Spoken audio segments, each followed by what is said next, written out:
Welcome to Traffic Jam. My name is Leroy, and I'm gonna get right to it. I'm gonna talk about Triple H, the game, the Cerebral Assassin, and that damn good. And I know I've been talking about them lately, these last couple videos, but this is gonna be something different. I'm gonna talk about Triple H and the DX crew is screwing things right now in the company. I always say this, guys. I'll use an example. Michael Jordan, the greatest player of all time in basketball history, um, does not make him just because you're a great player. That doesn't mean it makes you a great coach or a man or management. And while I'm comparing it to the two, Triple H said he's the student of the game. He knows knows the business inside out. But in terms of management, he's all way out on this, and I just believe that he's not allowing his NXT guys, which I'll get to them, blossom on the main roster.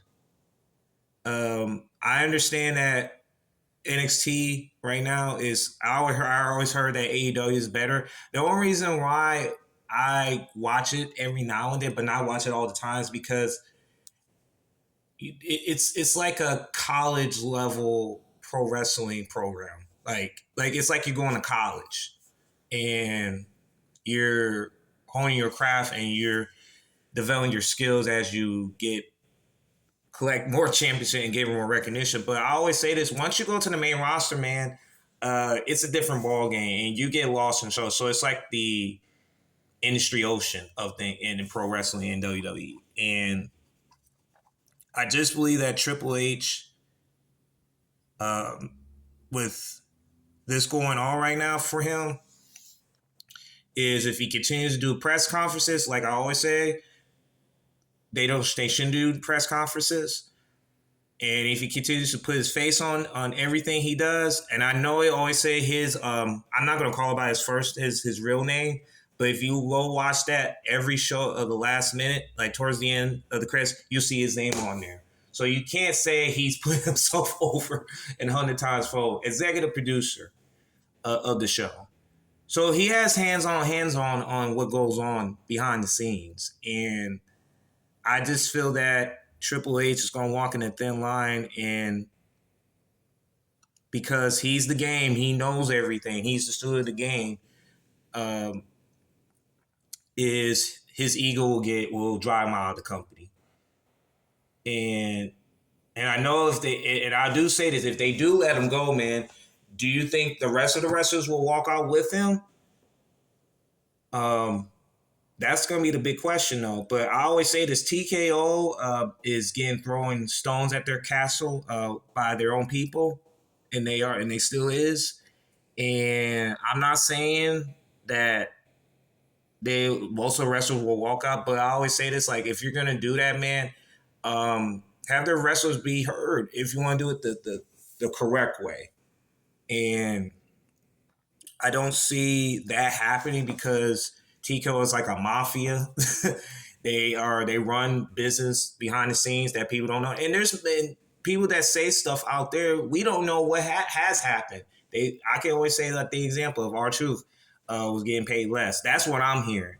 And there's people saying that they didn't want him no more because they want to cut budget. So it could be anything, but we just don't know. That's just going by speculation. It's not fact. It's speculation.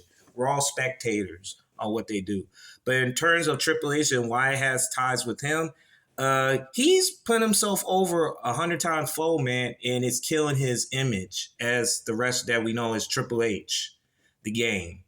And with this Unreal series coming out next month, it's going to tell me everything I need to know that we already know. And so he's dedicated to the marks, man, and it's crazy that the marks are winning the war right now with the smart fans. And I don't think he is concerned with the smart fans. He's concerned the clueless mark fans in the crowd, man, the clueless ones. And he's going with it, and he's the ringleader in this. And I always say he is. I think he's more of a mark than Tony Khan is. Even though Tony Khan, he's okay, maybe they're 1A, but I believe Triple H is right up there with them. And so I just don't like it just, you put a pedestal on certain things that you do in the business, and now he's gonna try to put himself forward with everything he does. So it's a bad sign, and it's not going to get any better. Thank you all for tuning in. Triple H, and I understand I've been making every video about him, but it's all on him, man. And like I said, if this goes south and in the meantime and it doesn't produce and they're losing viewership, they're in trouble, man. And he's going to be the one to be pointed at, and it's going to start a war in the company as it is. So yeah, man, Triple H is the mark leader of all marks. Now, he took that title from Tony Khan. He did. Thank y'all for tuning in. You have a good one.